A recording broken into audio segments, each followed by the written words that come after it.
에스더에 관한 말씀을 나누고자 합니다. 여러분, 이 에스더는요, 다니엘과 마찬가지로 이스라엘 백성이 바벨론의 포로로 잡혀간 후 바사 제국의 통치를 받을 때 있었던 이야기입니다. 쉽게 생각하시면 예전에 많이 유행했던 영화 300 아시죠? 그리스와 이 페르시아와의 전쟁을 다루었던, 근데 이때 페르시아 제국의 왕 빡빡머리에다가 등치가 큰 사람이 손을 벌리고 나는 관대하다, 기억나세요? 이 나는 관대하다를 외쳤던 왕이 크세르크세스 왕이고, 이 크세르크세스 왕이 오늘 본문에 나오는 아하수에로 왕, 같은 왕이에요. 그리고 이 왕의, 오늘 본문에 나오는 에스더가 이 왕의 왕후였다라는 것이죠. 여러분, 근데 문제는, 이 에스더가 기록된 문제는 이 아하수에로 왕이 누구를 등용하냐면 아말렉 사람 하만을 등용을 하는 거예요. 이 아말렉 사람 하만을 당대 바사 제국에서 가장 높은 총리 대신으로 삼고, 총리 대신으로 삼으니까 수많은 사람들이 하만을 존경하고 하만에게 절하는데, 유일하게 누구만 절을 안 해요?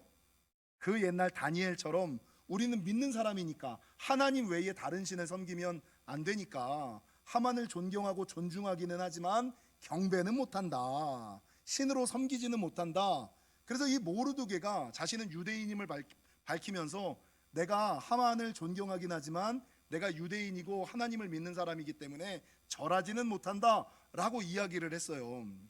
근데 이 얘기를 들었던 오늘 본문에 보니까 대궐문에 있는 왕의 모든 신하들이 모르드게에게 절하지 않는다는 것을 이 하만에게 고발을 해요. 고소를 해요. 그 소식을 들었던 하만이, 아니 세상의 모든 사람이 나에게 절하는데 왜 모르드게와 이스라엘 사람들만 나에게 절하지 않지? 왜 나에게 경배하지 않지? 마음이 상한 거예요. 그 마음이 상하고, 여러분 마음이 상한 김에 옛날 일이 떠오르는데, 이 하만이 아말렉 사람이라 그랬잖아요. 근데 이 아말렉과 모르드게, 이 유대인 사이가 그 원수지간이에요. 원래는 형제지간이었는데, 아말렉 종족과 이스라엘 백성들은 형제지간이었는데, 출애굽기 17장에 보니까 이스라엘 백성들이 애굽에서 나올 때 광야에 막 들어와 가지고 겨우 진열을 가다듬지도 못한 상황에, 여러분 이 아말렉이 보니까 형제이긴 하지만 이 이스라엘 백성들을 내가 지금 쳐서 무너뜨리는 게 좋을 것 같아. 그래서 이 형제였던 이스라엘의 어디를 치냐면 맨 뒤를 쳐요. 이 맨 뒤를 친다는 것은 무엇이냐? 여러분 광야를 행진할 때 앞에는 강한 사람을 두고 맨 뒤에는 누구를 두냐면 연약자, 노약자를 두거든요. 노인들, 어린아이들, 병든 자, 약한 자. 근데 이 아말렉이 형제 종족임에도 불구하고, 형제지간임에도 불구하고 이스라엘이 가장 힘들 때, 어려울 때 약한 부분을 쳐서 공격을 하는 거예요. 그래서 여러분 하나님께서, 야 어떻게, 믿지 않는 사람도 그런 일은 안 하거든요.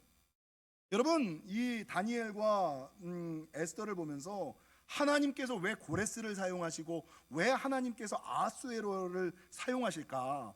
믿지 않는 사람들도 하나님의 일에 긍정적이고, 하나님의 일 한다 그러고 좋은 일 한다 그러면 여러분 후원하고 지원을 하거든요.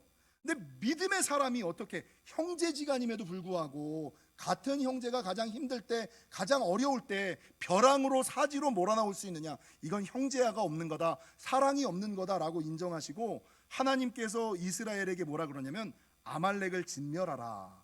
그래서 이스라엘 백성과 유대인과 아말렉 종속은 원수지간이에요. 그러니까 하만이 그때 일이 떠오르는 거야. 그래, 유대인들은 우리 종족과 원수지간이지, 그리고 나에게 절하지 않지. 그러니까 꾀를 내 가지고 어떤 꾀를 내냐면 그 당시에 왕이었던 아하수에로 왕에게 참소를 하는 거예요. 참소라는 것은 무엇이냐? 거짓으로 나쁜 것들을 말하는 거죠. 뭐라고 얘기를 하냐면, 왕이시여, 유대인들은 왕이 정하신 법령을 지키지 않는 민족입니다. 자기만의 법률이 있어서 왕의 법령을 지키는 사람들도 아니고, 오늘 3장 8절 하반절에 보니까 그 이스라엘 민족은 왕에게 무익합니다. 여러분 요즘 시대가 지금 이런 시대예요. 여러분 이스라엘 백성, 그리스도인들이 세상에 무익해요. 지금 세상이 교회와 예수 믿는 사람들을 무익하다, 유해하다라고 만들어가고 있는 시대에 우리는 살아가고 있어요. 그죠? 코로나를 지나면서 야 종교는 무해해, 종교는 유해해, 종교는 무익해, 지금 시대를 어떤 시대라 그러냐면 탈종교화 시대, 탈교회화 시대, 이렇게 학자들이 바라보고 있어요. 그리고 이 코로나가 끝나고 나서 이 탈종교화, 탈교회화는 가속화될 거예요. 그래서 교회에 남아있는 사람들이 없는 시대에 우리가 돌입할 거거든요.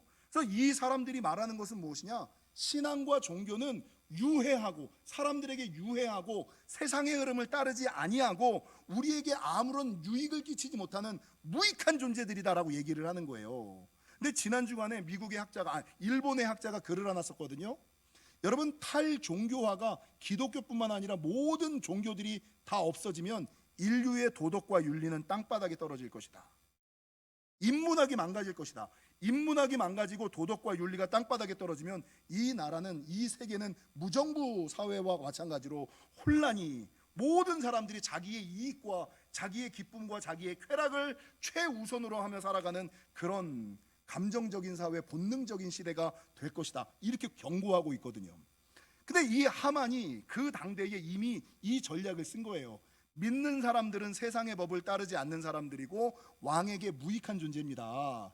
그러니까 얘네들은 별로 쓸모있지 않으니까 내가 왕에게 1만 달란트, 은 1만 달란트를 줄 테니 왕이 나에게 권한을 줘서 내가 이 이스라엘 백성들을 싸그리 정리하게 해주십시오. 왕이 들으니까, 아니 이스라엘 백성들, 유대인들이 별로 좋은 백성들 같지 않거든요. 나에게 별로 유익한 백성들 같지 않거든요. 근데 하만은 나에게 은 1만 달란트를 준다 그러거든요. 그 왕이 듣고 있다가, 야 그래, 내가 가지고 있는 권한 너 줄 테니까 네가 알아서 해. 하만이 왕의 권한을 받고 나서 여러분 제비를 뽑죠. 제비를 뽑는다는 것은 무엇이냐? 여러분, 한 날을 정하여 공고를 내기를, 오늘 본문 13절에 보니까 성경이 뭐라고 증거하느냐? 이에 그 조서를 역졸에게 맡겨 왕의 각 지방에 보내니 12째 달 곧 아달월 13일 하루 동안에 모든 유다인을, 젊은이 늙은이 어린이 여인들을 막론하고 죽이고 도륙하고 진멸하고 또 그 재산을 탈취하라. 야, 바사 제국에 있는 모든 믿는 사람들을 싸그리 죽여. 그리고 죽이고 마음대로 탈취하고 노력해. 그거 내가 묻지 않을게. 니네 마음대로 해. 그래서 유대인들을 멸살시키는 날, 말살시키는 날을 그냥 땅 정해버린 거예요. 왕에게 참소하고 왕에게 모함하고 왕을 매수하여. 그러니까 여러분, 모르드게가 나 하나 신앙 지키려고 하만에게 절하지 않았다는 이유로 이 일이 커져버린 거잖아요. 아니, 나 하나 신앙 지키려다가 여러분 교회가 없어지고 신앙 자체가, 민족 자체가 없어질 위기에 이 이스라엘 백성들은 처한 거 아니에요. 그래서 4장에 보니까 이 모르드게는 어떤 방법을 쓰냐면, 그 소식을 듣고 나서 자기의 옷을 찢고 굵은 베옷을 입고 재를 뒤집어 쓰고 성중에 나가서 대성통곡하며 대궐 문 앞까지 이르니라. 이게 무슨 말이냐면 왕에게 탄원하는 거예요. 항소하는 거예요. 아니, 우리는 그런 민족이 아닙니다. 왕에게 끊임없이 소리 질러서 외치는 거예요. 근데 이 소리가 왕에게 들리겠냐고요? 안 들리거든요. 인간이 할 수 있는 힘을 이미 넘어섰거든요. 그러니까 모르드게는 끈이 계속하여 궁궐 앞에 가서 왕에게 탄원하고, 그 당시에 아하수에로 왕의 부인이었던 에스더에게 뭐라 그러냐면, 야, 이때 네가 가지고 있는 힘을 한번 사용하자. 하나님께서 너를 지금 아하수에로 왕의 부인으로 삼은 데에는 이때를 위함일지 모르지 않냐. 그러니까 우리가 할 수 있는 모든 일을 하고 기도하자. 그래서 에스더가요, 여러분, 당시에 수산궁에 있는 모든 유대인들에게 공고를 내려서 우리가 3일 동안 함께 기도하자. 함께 기도하되 금식하며 기도하자. 3일 동안 금식하고 기도하고 난 이후에 내가 왕에게 나아가서 이 소원을, 이 소청을 한번 이야기하겠다. 근데 여러분, 이게 얼마나 위험한 발상이냐면, 당시에 법률이 하나가 있었는데 이 법률 중에 한 가지는 왕의 허락 없이 왕 앞에 나서는 것은 무조건 사형이었어요. 왜 그러냐면, 지금 우리가 보고 있는 이 에스더 2장 19절 이하에 21절에 어떤 말씀이 있냐면요, 모르드게가 대궐문에 앉았을 때에 문을 지키던 왕의 넷이 빅단과 데레스 두 사람이 원한을 품고 아수에로 왕을 암살하려는 음모를 꾸미는 것을 모르드게가 알고, 그러니까 여러분, 요 사건 바로 전에 어떤 일이 있었냐면, 여러분, 아수에로 왕을 죽이려고 하는 암살 시도가 계속 있었던 거예요. 그 당시 제국의 왕들은 끊임없이 독살당할 위험에, 암살당할 위험에 처해져 있기 때문에 왕의 허락 없이는 왕 앞에 나서면 무조건 반역으로, 무조건 모반으로 인정하고 죽여라. 이게 법률로 정해져 있었거든요. 근데 이 에스더가 자기 민족을 살리겠다는 이유로 왕 앞에 나서는 거, 왕이 받아줄지 받아주지 않을지 모르는 그 사건을 가지고 고민하다가 3일을 이스라엘 백성들과 함께 금식하며 중보하며 기도하죠. 3일이 지나고 난 이후에 자기가 할 수 있는, 자기가 입을 수 있는 가장 아름다운 예복을 입고 왕 앞에 드디어 나가는 거예요. 얼마나 두려웠겠습니까? 얼마나 떨렸겠습니까? 자기 목숨이 경각에 달려있는 그 상황, 자, 하나님의 도우심만을 구해야지 되는 그 상황, 3일 동안 금식하고 힘도 없는데 왕 앞에 딱 나아갔더니 여러분, 하나님께서 어떤 은혜를 주셨느냐? 5장 2절에 보니까 왕후 에스더가 뜰에 선 것을 본즉 아하수에로 왕이 에스더를 어떻게 바라봐요? 매우 사랑스럽게. 이게 하나님의 은혜예요. 여러분 보십시오. 이 에스더가 3일을 금식했잖아요. 3일을 금식하고 3일을 통곡했어요. 3일을 통곡하면서 기도하고 금식했다는 것은 저 같은 사람은 한 30일을 금식해도 티가 안 나요. 근데 40kg, 우리 집사님 같은 분이 3일을 굶으면 느낌이 어때요? 초췌하고 피부 거칠거칠하고 목소리도 그냥 나 겨우 나올까 말까. 여러분, 그 얼굴이 이쁠 수가 없다고요. 괭한 피부가 푸석푸석한. 근데 하나님께서 이 아하수에로의 마음을 딱 동하셔서 왕후 에스더가 문 앞에 딱 선 것을 보면서, 와, 오늘따라 왜 이렇게 이쁘지? 야, 빨리 들어와. 웬일이야? 그 금규 왕의 지팡이를 내민 거예요. 이 왕의 지팡이를 내밀었다는 것은 여러분, 자기 앞에 아련하는 것을 허락했다라는 의미. 그러니까 에스더가 그 왕의 금규를 딱 만져요. 그러니까 아니, 아하수에로 왕이 보기에 자기 왕후가 자기에게 왔으면 뭔가 할 말이 있어서 오지 않았겠을까. 너무 이뻐가지고, 왕후 오늘따라 왜 이렇게 이뻐 보여? 도대체 무슨 할 말이 있어서 나에게 온 거야? 무슨 말인지 말하세요. 당신이 원하는 거면 내가 내 나라의 절반이라도 나누어서 줄게요. 그러면 이때 에스더가 자기의 소원을 바로 얘기하는 것이 아니라 머리를 하나 써요. 왕이시여, 제가 다른 얘기는 아니고요. 그러니까 처음부터 소원을 얘기하면 분위기 이상해지잖아요. 아니, 내가 딴 건 아니고 제가 오늘 저녁에 잔치를 하나 할 텐데 그 잔치에 왕이 하만과 함께 와서 그냥 잔치에 참석만 해주세요. 여러분, 왕이 그 얘기를 들으니까 아니, 왕을 보고 싶어서 온 거 아니에요. 나를 잔치에 대접하기 위해서 온 거야. 이건 뭐 아무런 청도 아니잖아. 그날 밤 잔치에 참여를 해요. 잔치에 참여하여 술을 먹다가 기분이 좋아져서 다시 왕후에게 물어요. 근데 당신이 나를 보러 나왔을 때는 단순하게 잔치를 하려고 나온 게 아니고 뭔가 할 말이 있을 텐데 그 하려고 하는 말이 뭐야? 소원이 뭐야? 당신의 소원이 무엇이든지 간에 당신이 내 나라의 절반을 달라고 해도 내가 다 줄게. 근데 이때 에스더가, 여러분, 여자들은 이 에스더의 지혜를 좀 배우셔야 돼요. 뜸을 들여요. 바로 얘기하지 않고 뜸을 들여요. 아이, 별 얘기 아니고요. 그냥 제가 내일 한 번 더 잔치를 할 테니 그때 또 와주세요. 그냥 잔치에만 와주세요. 뜸을 들여요. 그러니까 이 아하수에로 왕이 궁금한 거예요. 도대체 뭔 일이지? 그날 밤에 자기의 침소에 들어가서 잠을 자야 되는데 성령께서 역사하시는 거, 초췌한 에스더가 아름답게 보였던 것, 사랑스러워 보였던 것과 마찬가지로 여러분, 아하수에로 왕이 에스더가 벌인 잔치에 가서 술을 마시거든요. 술을 먹고 나면 여러분 기분이 어때요? 저녁이 어때요? 잠 잘 오죠? 왜 안 마시는 것처럼 그러세요? 술 먹으면 잠이 잘 오잖아요. 근데 오늘 성경 여러분 5장 1절에 보니까 그날 밤에 왕이 잠이 오지 아니하므로. 아니, 왕이 얼마나 힘들고 어려워요. 거기다가 분명히 에스더가 벌인 잔치에서 술을 거나하게 마셨거든요. 그럼 잠이 와야 되는데 이 아하수야 왕이 잠이 안 와. 여러분, 잠이 안 오면 잠자기 위해서 왕이면 할 수 있는 일들이 얼마나 많아요. 다른 후궁을 부른다든가 뭐 놀이를 한다든가 공연을 시킨다든가 할 일이 얼마나 많아. 근데 이 아하수에로 왕이 술을 그렇게 먹고도 잠이 오지 않고 잠이 오지 않는 그 상황에서 뭐라냐? 역대 일기를 가져다가 자기 앞에서 읽게 한다. 여러분, 조선왕조 실록을 읽고 있는, 잠 안 온다고 책 읽으시는 분 계세요? 별로 없잖아요. 우리 아무리 잠이 안 와도 책은 안 읽자, 성경은 안 읽잖아요. 또 말들이 없으시네. 아무리 잠이 안 와도 성경은 안 읽는데 이 아하수에랑은 그렇게 잠이 안 오는데 실록을 가지고 와서 그걸 읽는 거예요. 근데 그 펼친 부분이 어떤 부분이냐면 에스더 2장에서 모르드게가 내시들의 반란을 알고 왕에게 고발하여 왕의 목숨을 구했던 그 사건이 기록되어 있는 장면을 이렇게 듣는 거예요. 그래서 왕이, 야, 생각해 보니까 옛날에 그런 일이 있었네. 그때 모르드게라는 애가 내시들의 반란을 나에게 전해서 내가 분명히 생명을 한번 구한 적이 있는데, 옆에 있는 신하한테, 하만한테, 야 그때 내가 모르드게한테 상 줬니? 상을 안 줬다는 거야.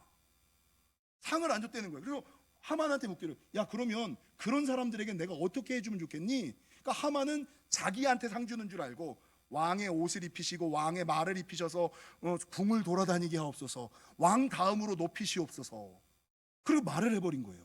그래서 여러분, 이 왕이 하만이 아니라 모르드게를 데려다가 하만의 자리, 왕 다음의 자리로 높여서 성중에서 이 모르드게를 최고로 높여버리는 거예요. 그러니까 하만이 보고 있다가 저 자리가 내 자리인데, 내가 왕 다음으로 제일 높아야지 되는 자리인데 왜 내가 죽이려고 했던 모르드게가 저 자리에 앉아있지? 이거 뭔가 잘못 돌아가고 있구나. 이상하다 하고 나서 그 다음날 에스더가 벌인 잔치에 왕과 함께 참석을 해요. 근데 그때 에스더가 왕을 기분 좋게 한 다음에, 여러분 오늘 본문 8장 3절에 보니까 에스더가 다시 왕 앞에서 말씀하며 왕의 발 앞에 엎드려서 뭐라 그러냐면, 아각 사람 하만이 유다인을 행하려 한 악한 꾀를 제거하기를 울며 구해요. 타이밍이 절묘하죠. 기분을 다 맞춰놓고, 이 상황을 다 맞춰놓고 나서 아각 사람을 제하게, 자기가 내 백성을 살려 주옵소서, 나를 죽이려고 하는 시험이, 내 백성을 죽이려고 하는 시도가 있었나이다. 왕에게 제발 살려 주옵소서, 우리 민족을 포로로 잡아가면 내가 그것은 그냥 받으려고 했는데 멸살시키는 건, 말살시키는 건 이거 있을 수가 없는 일입니다. 그러니까 왕이 딱 듣고 나서 여러분 기분이 확 상해요. 누가 감히 내 마누라를 건드려? 이런 기분이 있으죠. 여러분 당시에 제왕이면은요 후궁들이 많았을 거 아니에요. 근데 아하수에로 왕이 그 얘기를 딱 듣고서 마음이 상하고 빈정이 탁 상하는데, 누가 내 가족을 건드려, 누가 내 친척을 건드려, 이런 마음이 드는 거예요. 여러분 아하수에로 왕은 유대인이 아니에요. 유대인이 아하수에로의 친척이 아니에요. 가족이 아니에요. 그냥 자기 마누라의 민족, 수많은 마누라 중에 한 명의 민족이에요.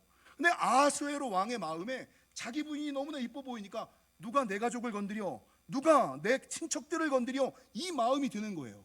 그러니까 이 에스더가 하만이요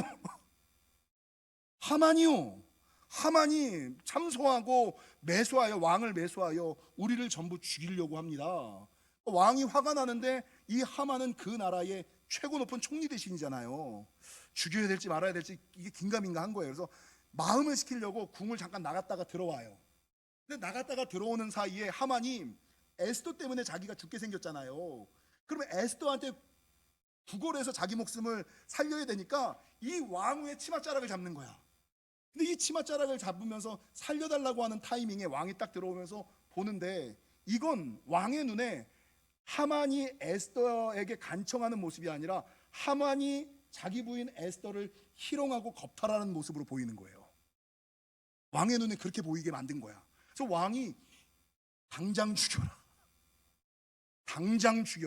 그리고 하만이 계략을 써서 이스라엘 백성들을 죽이려고 했던 이 계략을 바꿔서 이스라엘 백성들을 미워했던 모든 사람들에게 너희가 원수를 갚아라, 바꿔버리는. 그리고 나서 성경은 이 모르드게를, 성경이 뭐라고 증거하느냐, 여러분 9장 4절에 보세요. 이 위기를 믿음 가운데 지켜낸 모르드게가 왕궁에서 존귀하여 점점 창대해지고, 이 위기를 겪고 나서 존귀케 되어지고 점점 창대해지고, 이 사람 모르드게의 명성이 각 지방에 퍼지더라. 여기에서만 끝나는 것이 아니라 10장 3절을 보세요. 10장 3절에 보니까 유다인 모르드게가 아하수에로 왕의 다음이 되고 유다인 중에 크게 존경받고, 믿는 사람들에게 존경받을 뿐만 아니라 그의 허다한 형제에게 존경받고 사랑받고 그의 백성의 이익을 도모하며 그의 모든 민족을 안위하는, 모든 민족들을 다스리는 큰 사람, 높은 사람이 되었다. 이게 에스더서의 내용이라는 겁니다. 여러분 에스더서의 내용은 다 아시죠? 반응들을 지금 하다못해 고개라도 지금 끄덕거려 주시기를. 여러분 이 에스더서를 통하여 성경이 우리에게 하시는 말씀이 무엇일까? 이 본문을 통하여 우리가 기억해야지 되는 가장 중요한 것 가운데 몇 가지만을 좀 살펴보면, 첫 번째, 여러분 지난주 다니엘의 이야기에서 드렸던 것처럼 여러분, 믿음의 사람은 세상에서 시험과 유혹, 환난을 당한다는 거예요. 기억하셔야 됩니다. 그러니까 바로 믿고 옳게 믿는 사람들을 사람들이 인정하고 존경하고 존중해 주지 않아요. 사단이 내버려 두지 않아요. 어떻게 하든지 간에 바로 믿는 사람들, 옳게 믿는 사람, 하나님의 사람으로 바뀌려고 하는 그 사람들을 믿음 없는 사람들을 통하여, 믿음 약한 사람들을 통하여, 믿음이 어그러진 사람들을 통하여 흔드는 거예요. 그래서 여러분, 내가 예수 잘 믿으려고 그러는데, 내가 바르게 믿으려고 그러는데 왜 이렇게 구설수가 많지?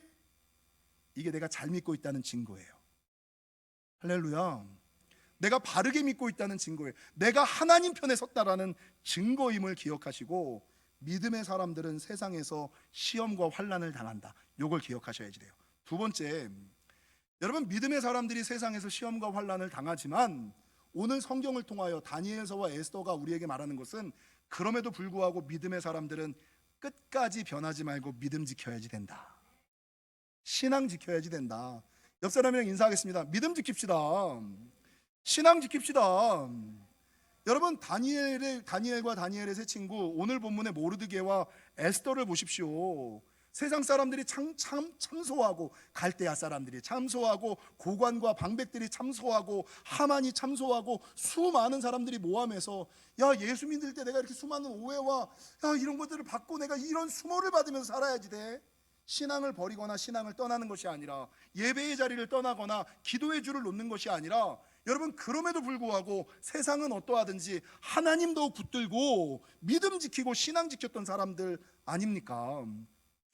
여러분, 제가 성경을 읽다가 이 에스더서에서 정말 하나님께서 주셨던 놀라운 인사이트가 하나 있는데, 우리가 가지고 있는 성경 6장 13절을 좀 보세요. 6장 13절에 보면 하만이 모르드게를 죽이려고 하다가 성령의 개입으로 말미암아 모르드게가 자기의 자리로 높아지고 자기가 지금 죽을 처지에 처해 있는 상황을 이 하만이 자기의 친구들과 아내들에게 다 이야기를 해요. 야, 내가 모함을 해가지고 모르드게를 죽이려고 했는데 어쩌다가 일이 꼬여가지고 내가 죽게 생겼어. 막 이 얘기를 해요. 그러니까 그 얘기를 들었던 하만의 친구들과 하만의 부인이 뭐라고 얘기하냐면, 13절, 자기가 당한 모든 일을 그의 아내 세레스와 모든 친구에게 말하며 그중 지혜로운 자와 그의 아내 세라스가 이르되 뭐라고 얘기하냐면, 모르드게가 과연 유다 사람의 후손이면 당신이 그 앞에서 굴욕을 당하기 시작하였으니 능히 그를 이기지 못하고 분명히 그 앞에서 엎드러지리라. 지금 당신이 아무리 힘이 세고 당신이 모든 권한을 가지고 있다 손 치더라도 당신의 정정 모르드게가 하나님의 백성이라면 당신이 능히 그를 이기지 못할 것이고 당신이 모르드게 앞에서 반드시 엎드러질 거야. 이걸 누구의 입술을 통하여 들어요? 친구들과 부인의 입술을 통하여 듣는 거예요. 여러분, 요 말이 어떤 말이라면, 요거를 제가 좀 바꿔보면, 정도환 목사가 진짜 하나님의 사람이라면, 내가 진짜 목사라면, 세상이, 사단이, 그 어떤 사람들이 나를 모함하고 박해하고 오해하고 나 혼자 남았을지라도, 여러분, 세상이 능히 나를 이기지 못하고, 세상이 능히 정도환 목사를 이기지 못하고 그들이 정도환 목사의 발 앞에서 엎드러질 것이다. 이게 이런 말이에요. 그러니까 여러분, 믿음의 사람들이 세상에서 시험과 환난을 당하지만, 내가 시험과 환난을 당하여도 내가 참 그리스도인이라면, 내가 진짜 하나님의 자녀라면 세상이, 사단이 능히 나를 이기지 못해요. 그들이 분명히 내 앞에서 엎드려질 거예요. 누가 엎드려질까? 누가 쓰러질까? 코로나 지나고 보세요. 제가 이 말씀을 부르면서, 그래, 믿음의 사람들이 세상 가운데서 환난이 많지. 그러나 내가 진짜 하나님의 자녀, 내가 진짜 목사라면 세상이 나를 건드리지 못하고 그들이 나를 능히 이기지 못하고 반드시 내 발 앞에서 무릎 꿇을 거야. 천국 가서 하나님이 내 손 들어주는지 저 사람들 손 들어주는지 하나님은 분명히 내 손 들어주실 거야. 이 믿음이, 이 확신이 제 심장에 훅, 여러분의 심장에도 지금 이 믿음이 훅 들어가십니까? 내가 참 하나님의 사람이라면, 내 믿음이 바른 사람이라면 그들이 능히 나를 이기지 못하고 반드시 내 앞에서 엎드려질 것이다. 여러분, 세 번째, 이 에스더 이야기를 통해서 우리가 기억해야지 되는 것은 예배 후, 기도 후가 중요하다는 겁니다. 여러분, 신앙생활하면서 제가 지금 성도들을 보면서 되게 안타까웠던 것은 신앙생활 열심히 해요. 열심히 해가지고 하나님의 음성을, 하나님의 응답을 듣고 났는데, 이 음성을 듣고 응답을 듣고 나서 하나님의 약속이 실현되기 전에 흐지부지 되는, 하나님의 응답이 지연되는, 아니 분명히 바로 한 달 만에 응답돼야 되는데 한 40년 걸리는 사람들이 있어요. 근데 이 사람들이 맨날 저한테 뭐라 그러냐면, 나는 분명히 하나님의 음성을 들었다는 거야. 하나님이 나를 만나셨다는 거야. 하나님이 약속하셨다는 거야. 근데 목사님, 왜 응답이 안 되죠? 왜 그게 실현이 안 되죠? 제가 언제까지 참아야 되죠? 왜 그런지 아세요? 여러분, 기도하여 하나님의 음성을 듣고 응답을 듣는 것도 좋아요. 근데 음성을 듣고 응답을 듣고 이 에스더가 어떻게 했어요? 3일 금식하고 기도한 이후에 예복을 입었잖아요. 자기가 할 수 있는 모든 노력을 기울여서 가장 아름다운 모습을 가지고 예복을 입고 전략과 전술을 써서 한 번 거절하고 두 번 거절하고 세 번째 분위기를 만들고, 하나님의 역사, 하나님께서는 끊임없이 역사하셔서 하나님의 역사와 나의 노력이 하나 되어서 언제까지? 여러분, 세 번째 왕 앞에 나아가 왕 발 앞에 무릎 꿇어 겸손하게 응답이 완전히 이루어질 때까지, 완전히 문제가 해결될 때까지 긴장의 끈을 놓지 않잖아요. 예배의 자리를 떠나지 않잖아요. 기도의 줄을 놓지 않잖아요. 근데 대부분의 사람들이 부흥회 조금하고 뭐 조금하면 조금 주님께서 역사하시는 것 같다고 하면 예배의 자리를 떠버리는 거야. 기도의 끈을 놔버리는 거예요. 여러분, 하나님이 응답하시고 역사하시면 응답하시기 전처럼 응답하시고 난 이후에도 예배의 자리를 지켜야죠. 기도의 끈을 붙잡아야죠. 하나님이 조금 힌트 줬다고 해서 이제는 더 이상 뜨겁게 기도할 필요 없어, 뜨겁게 예배할 필요 없어, 예배의 자리를 떠나버리고 기도의 끈을 놔버리니까 다시 예배를 회복할 때까지, 다시 기도를 회복할 때까지, 야 그러면 요 응답은 조금 미뤄둬. 얘가 예배의 자리를 회복할 때까지, 얘가 기도의 자리를 회복할 때까지 요 축복은 좀 미뤄둬. 그리고 여러분, 응답받고 축복받고 난 이후에도 내가 기도 다 하고 나서, 여러분, 예배의 자리를 유지하지 않고 기도의 자리를 유지하지 않고 헌신의 자리를 유지하지 않는 사람들 있잖아요. 하나님께서 요놈 봐라, 자기 힘들 때는 내 앞에 와서 그렇게 울며 불며 응답해달라고 얘기하더니 응답 딱 하고 역사 딱 되고 나니까 언제 그랬냐는 듯이 그냥 입 싹 닦고 예배의 자리를 떠나고 기도의 줄을 놔버리네. 야 취소. 야 그냥 없던 일로 하자. 여기 없던 일로 하면 그나마 다행인데 더 나쁜 지경으로 변질되는 경우들이 여러분 너무나 많이 있다는 거죠.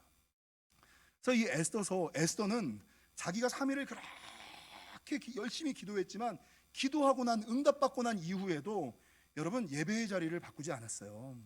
기도의 끈을 놓지 않았어요. 자신의 노력을 내려놓지 나는 기도하였으니 하나님이 역사하시겠지, 이런, 여러분 성도들이 부흥회 때나 기도 생활할 때 기도 제목을 가지고 부흥회를 참석하고 교회 생활을 참석해요. 하나님, 부부관계가 좋아지게 해주세요. 자녀가 공부 잘하게 해주세요.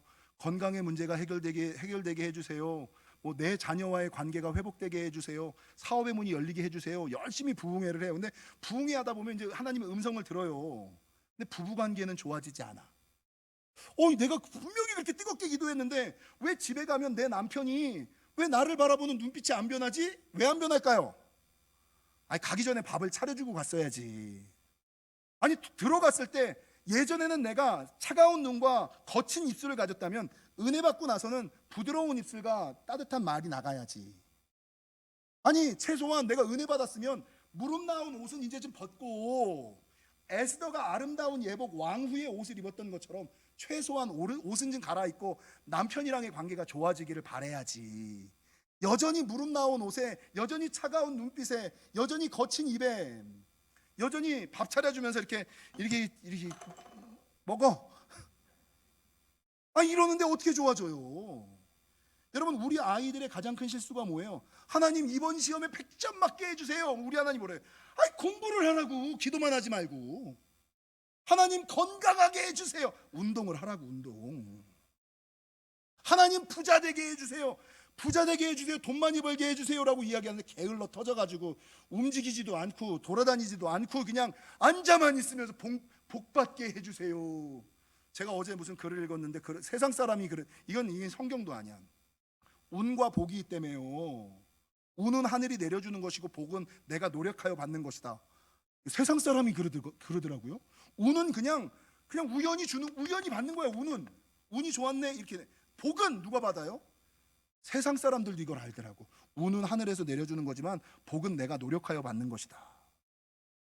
여러분, 신앙에 있어서도 마찬가지. 은혜는 하나님이 부어주시는 거지만 내 인생에 어그러진 문제는 내가 힘쓰고 애쓰고 노력해야지만 머리 좀 쓰고, 그럴 때 하나님께서 허락해 주시는 것임을 믿으시고, 예배했다고 기도했다고 예배의 자리를 떠나시고 기도의 줄을 놓지 마시고, 응답받기 전 축복받기 전처럼 코로나 전에 예배했던 것처럼 동일하게 예배하시고, 오히려 더 목회자가 동일하게 예배하세요라는 말을 하면 안 돼요.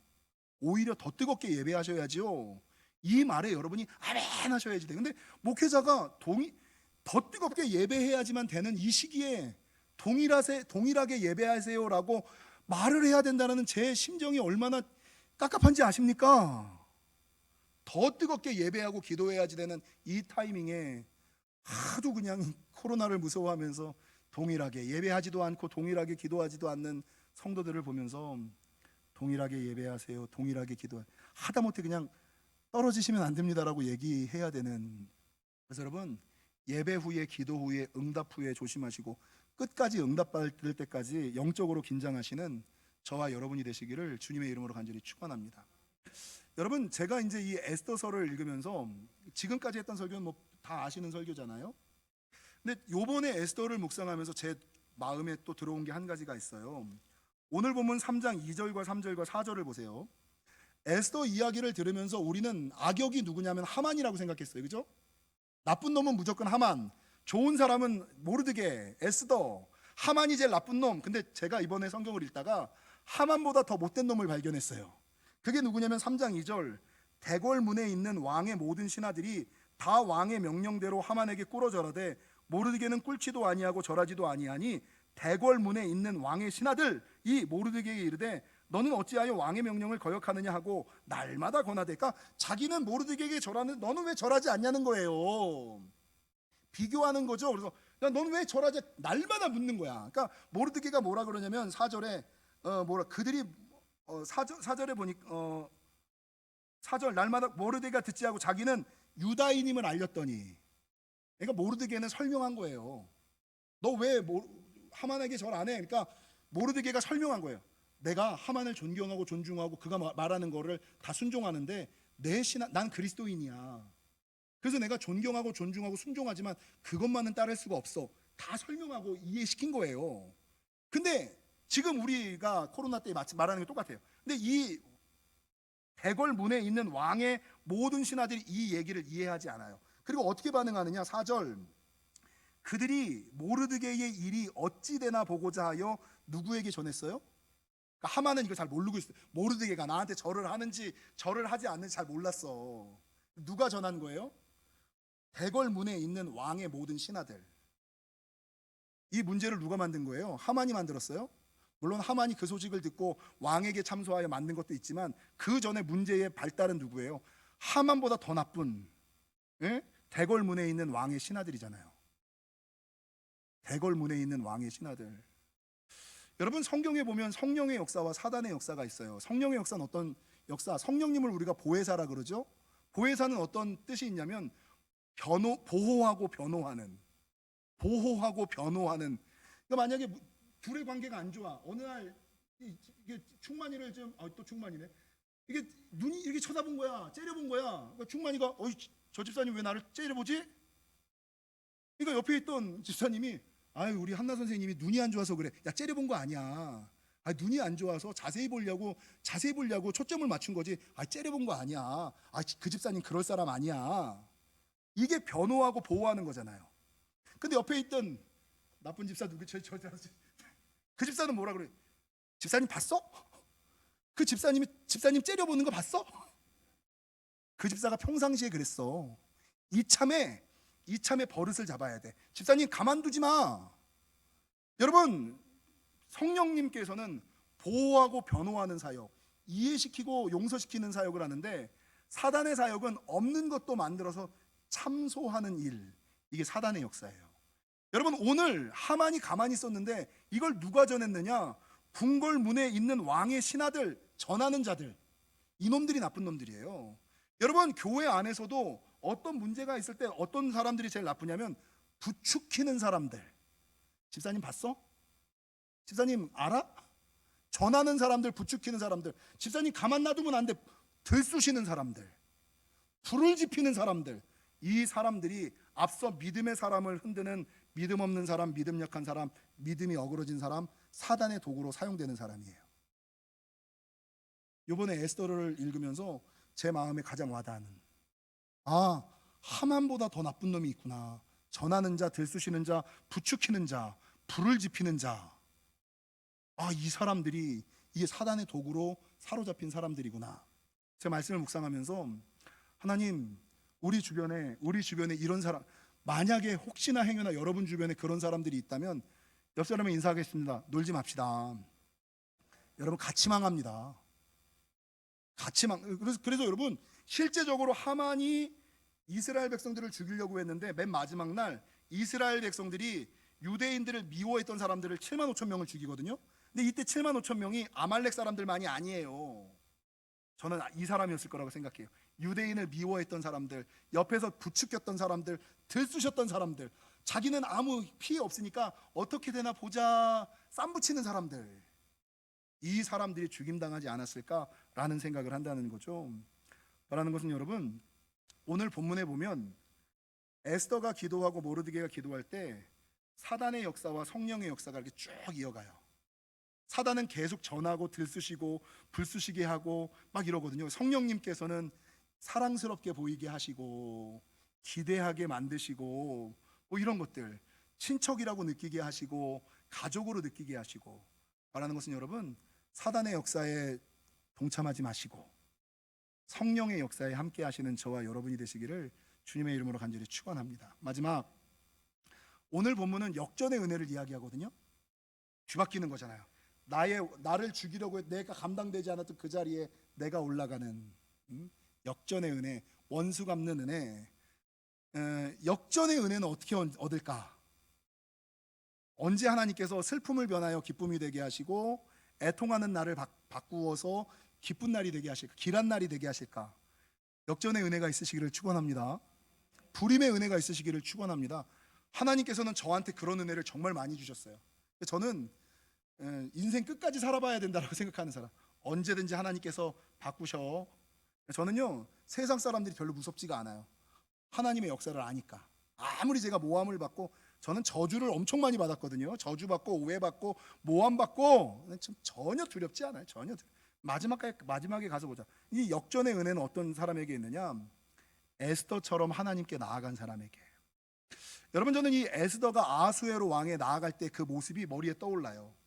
3일 동안 금식하고 기도하여 힘들고 어려운데 자칫 나갔다가 내가 죽을지도 모르는데 그 두려움을 감수하고 무릅쓰고 죽으면 죽으리라는 생각을 가지고 비참한 심정으로, 진액이 빠지는 심정으로 왕 앞에 가서 이렇게 쓰잖아요. 그 마음을 가지고 하나님 앞에 쓰셔야 돼요.